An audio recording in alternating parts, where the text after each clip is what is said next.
Se o episódio 290 marcou o fim de uma fase no Hashtag Sal, o tempo que estivemos no sudeste do Brasil, esse marca o início de uma nova. O Nordeste, uma região que com certeza vai render histórias maravilhosas e surpreendentes. Eu não vejo a hora de chegar lá. E falta pouco, muito pouco. A última Barra do Sudeste, Santa Cruz, foi uma despedida para lembrar bastante. Não foi nada fácil. É um lugar raso e com canal no meio do nada, onde é difícil ter um ponto de referência. A ajuda do mestre Marquinhos Remédios foi fundamental por aqui. Foi um parto, o nascimento dessa nova fase, se você me permitir exagerar um pouquinho e fazer um pouco de drama.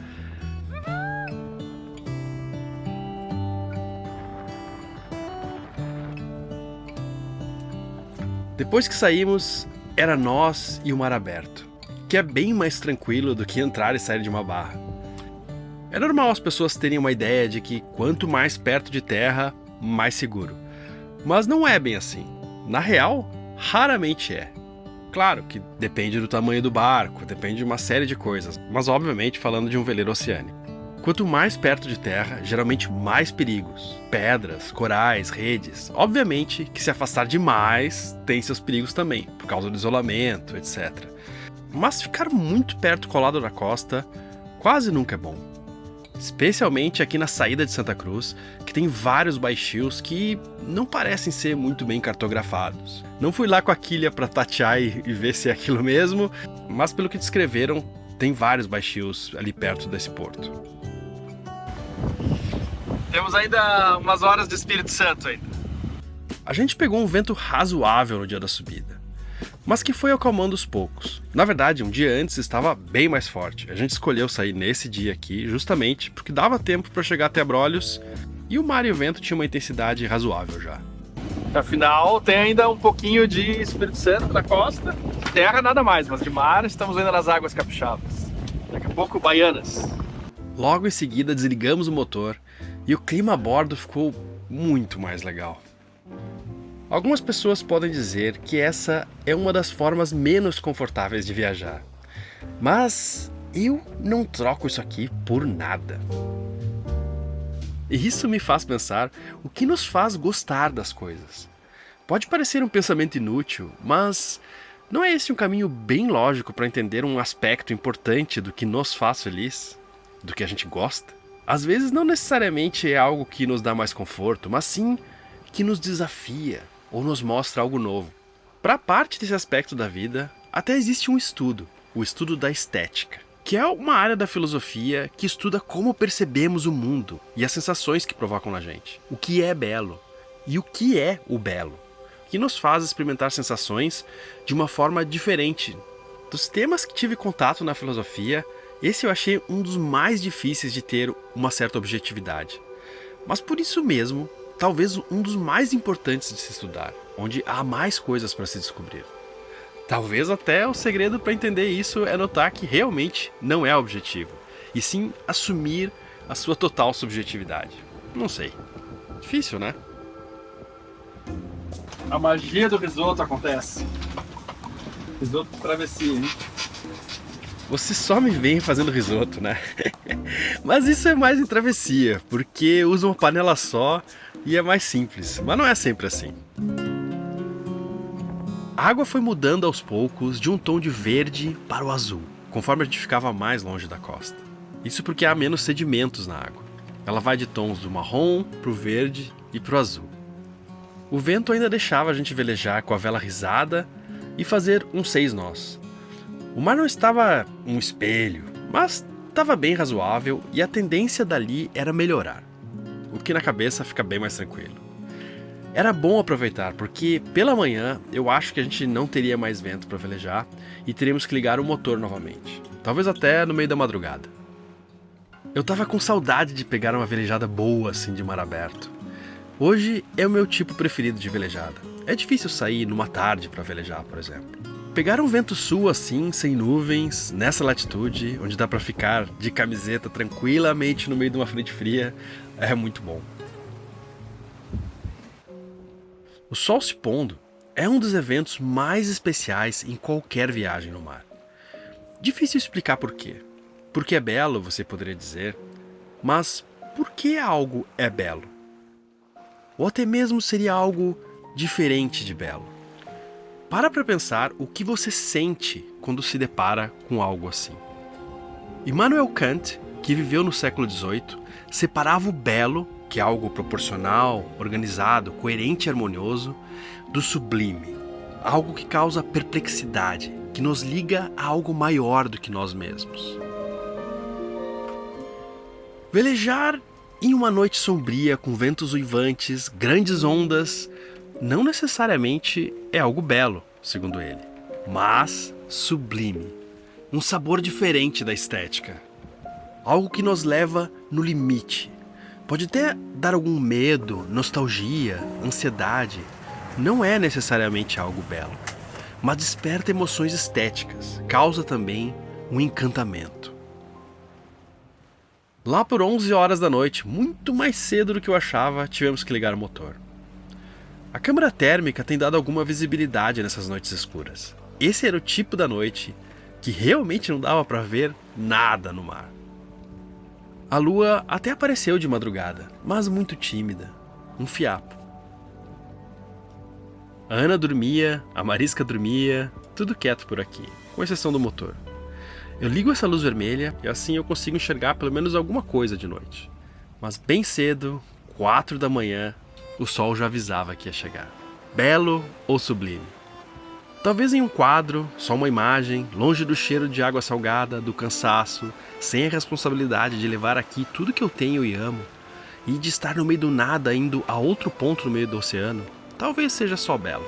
Mas para mim, aqui considerando todas essas coisas, e talvez você também, se eu for um artista minimamente capaz de fazer você sentir isso junto comigo, é sublime. Não é fácil descrever o que está dentro de você. Tenta explicar para alguém o melhor dia da sua vida. Não é fácil. É difícil entender o que sentimos em certos momentos. Quanto mais mostrar isso para outra pessoa. Mas há algo ali, você sabe que há. Às vezes na expectativa, ou quando aparecem os primeiros raios que cortam a atmosfera e você imagina como seria estar lá dentro das nuvens e fazer parte disso mais perto. Explicações para esse sentimento há muitas. Desde algo mais científico, que vai dizer provavelmente que evoluímos vendo momentos assim, e por sermos animais diurnos, esses momentos marcavam quando a vida de fato acontecia, separando o dia da noite, onde o sonho e a imaginação reinavam. Ou para alguns é um momento de fé, de contato com o divino. Independentemente da explicação que funciona melhor para você, eu acho que quase todos assistindo esse episódio sentiriam algo muito diferente do que olhar para uma parede cinza, com certeza. Por mais difícil que seja explicar o que é esse diferente. Para compor o cenário que parecia uma ópera clássica, os primeiros pirajás do Nordeste, fraquinhos ainda, já davam as boas-vindas, passando meio ao largo, como quem dizia, mais tarde a gente se encontra. Foi um concerto, um show, tinha tudo ali.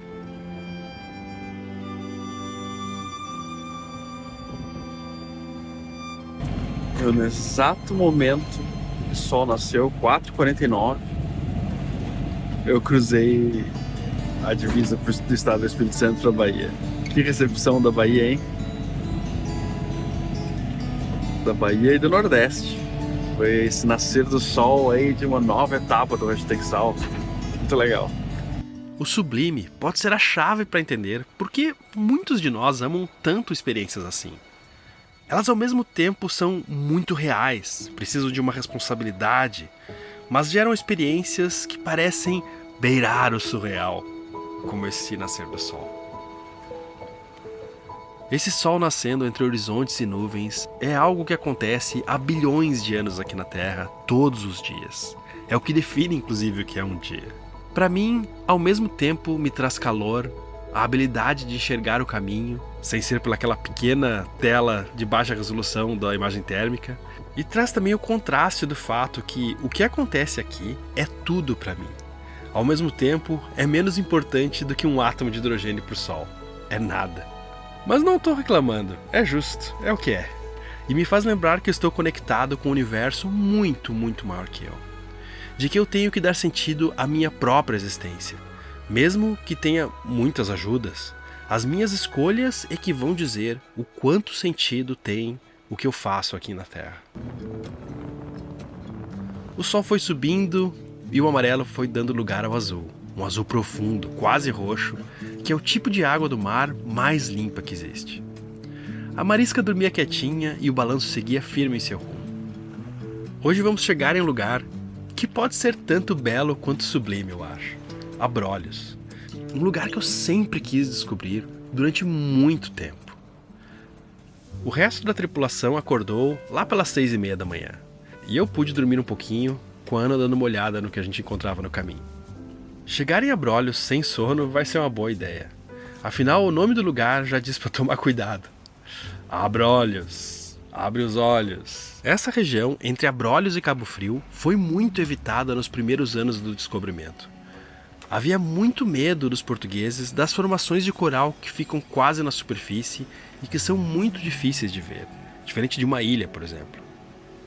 Tanto que até as cartas nesse período quase não têm detalhes da costa do Espírito Santo. Mas hoje está tudo razoavelmente bem cartografado. Pelo menos onde não há perigos à navegação. Em uma escala grande. Perto do parque, há muitos pontos onde há uma marcação mais genérica e realmente não há muito detalhe. Mas é bom não chegar perto mesmo. Foi quando eu estava dormindo, no turno da Ana, que aconteceu algo que só ela e talvez a Marisca viram. E foi incrível.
Mas eles vieram dar as boas-vindas e foram embora. Saiu o feitiço dos golfinhos, mas ficou a água absolutamente mágica. Se uma floresta fosse um quadro, seria um estilo barroco, rococó, com todos aqueles detalhes, adornos, ricos de traços diferentes. E o mar seria uma obra muito diferente. Eu acho que seria uma pintura clássica, concreta até, com uma elegância quase minimalista e que, de repente, algo quebra essa ordem, essa monotonia, mesmo que linda. E seu olho vai diretamente para aquela coisa diferente. Pode ser um pássaro, um esguicho de baleia lá longe, ou até um plástico boiando, que, felizmente, não vimos nenhum nesse trajeto. Tudo ganha um foco enorme nessa moldura. Tudo fica evidente.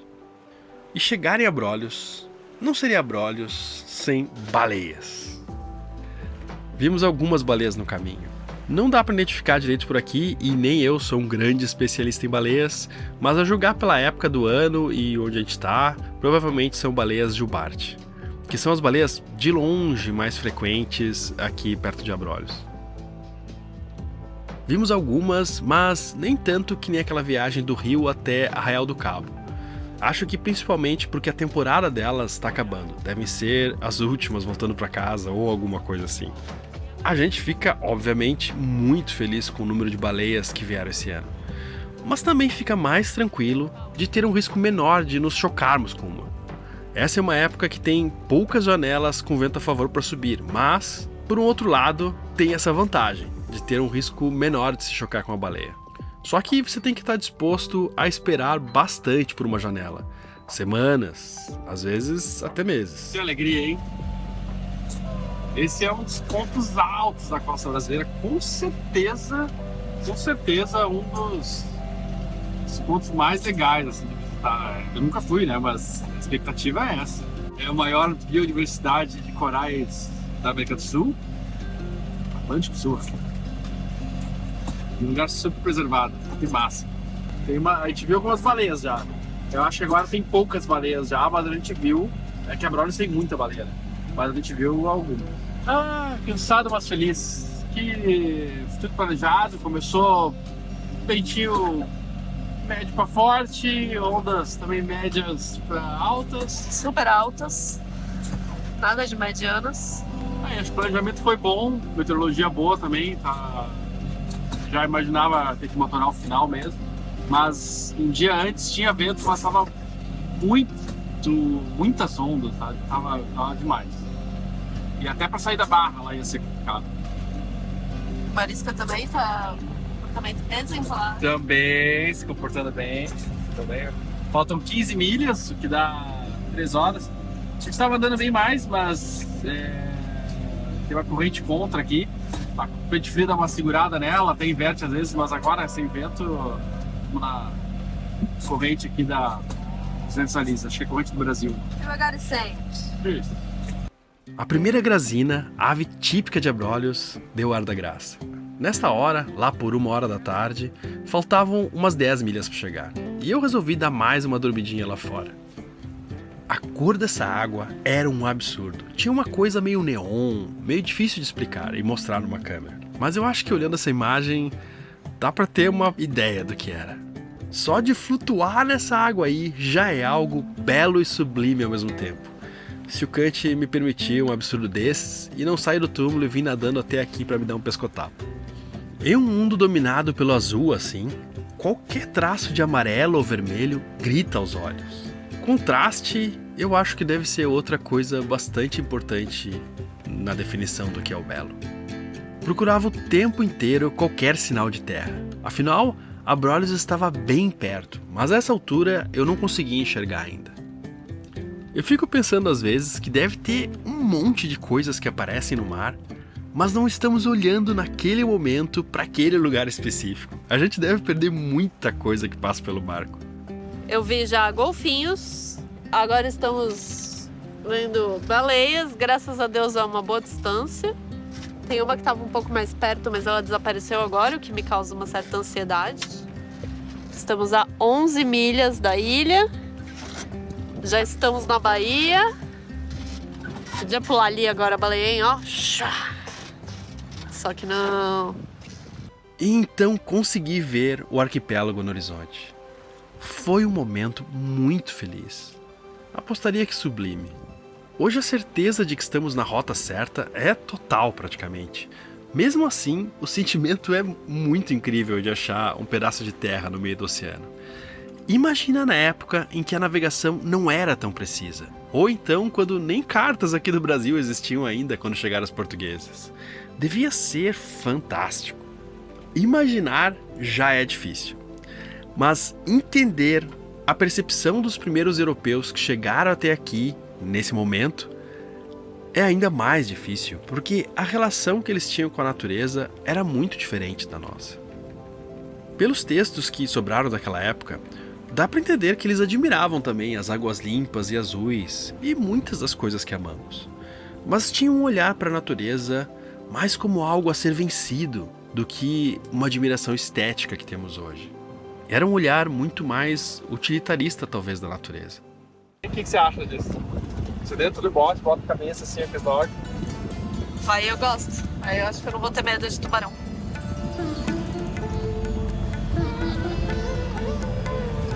Vai ser equilíbrio. E então, mais baleias resolveram dar um oi, o que foi muito bem-vindo. Na chegada, nos 48 do segundo tempo, elas apareceram para dar mais um oi. Foi um brinde incrível no final dessa viagem. Esses dias alguém comentou que não ia assistir mais o canal se fosse outro vídeo de baleias. Me desculpa, mas elas são demais e não dá para segurar.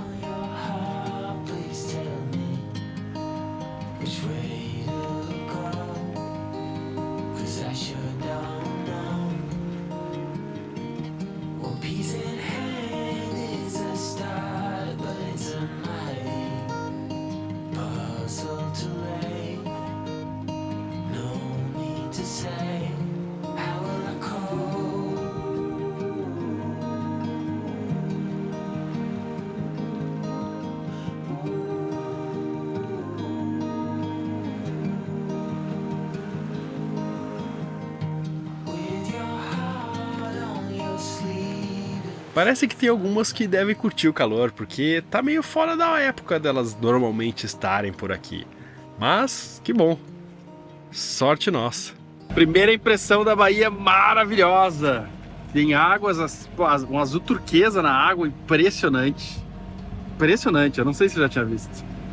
Muito bonito. E agora chegando aqui nesse lugar isoladaço para ficar uns dias aí. Muito legal. Estava ali, chegando em um dos pontos que eu mais sonhava quando planejava subir a costa brasileira, quando estava começando a desenhar o que ia ser o Hashtag Sal. Era literalmente, de verdade, a realização de um sonho de muitos anos. Era até difícil me concentrar ali para baixar a vela com tantas baleias aparecendo para todos os lados que a gente olhava. Dando as boas-vindas ao balanço afirmativo. Passagem está em fundo ao mais antigo aqui da ilha. Okay? Perfeito, muito obrigado, muito obrigado. Eu tenho informação que o pessoal do parque veio até o barco, né, dar instruções também, é isso?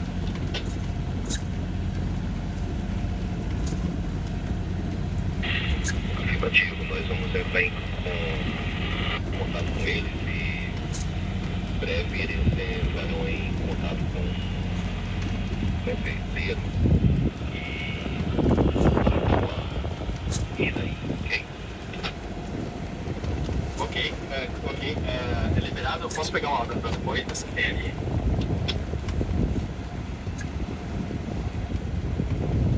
Afirmativo.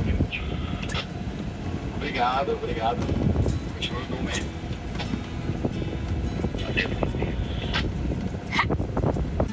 É muita sorte ter um lugar assim abrigado no meio do oceano.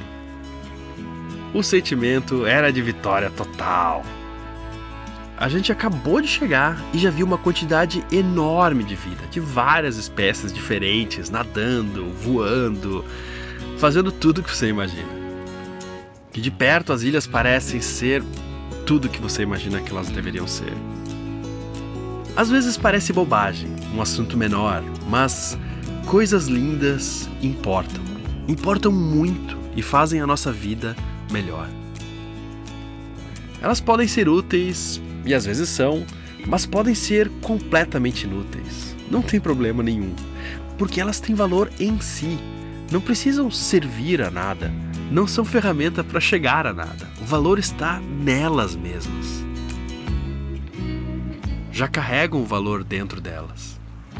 E digo mais, que valor tem a vida sem essa busca por momentos belos ou sublimes, sozinho ou junto com as pessoas que você ama?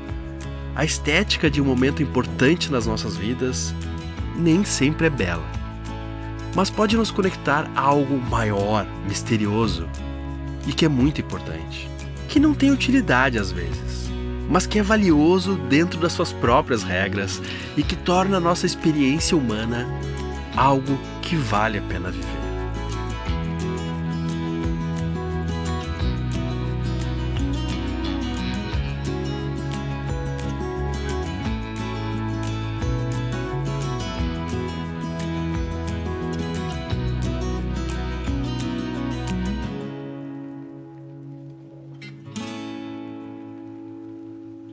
Essa é a hora de eu estender o chapéu para você como um artista de rua. Os episódios vão ser sempre gratuitos para todo mundo assistir no YouTube, mas se você acha que o conteúdo merece, se você pode e se você quiser ajudar, clique no link que está na descrição e que aparece aqui na tela também. O Apoia-se é um site que a gente já usa há 8 anos e é super confiável para deixar sua ajuda. Fazendo isso, além de ajudar o canal, você tem vários benefícios. A gente está sempre bolando coisas novas para os apoiadores, porque são vocês que garantem que o canal continue independente e que a gente consiga fazer única e exclusivamente conteúdos que são importantes, que são feitos pensando em você. Muito obrigado e até domingo que vem. Ou lá no grupo de apoiadores nosso no Telegram, se você resolver ajudar também.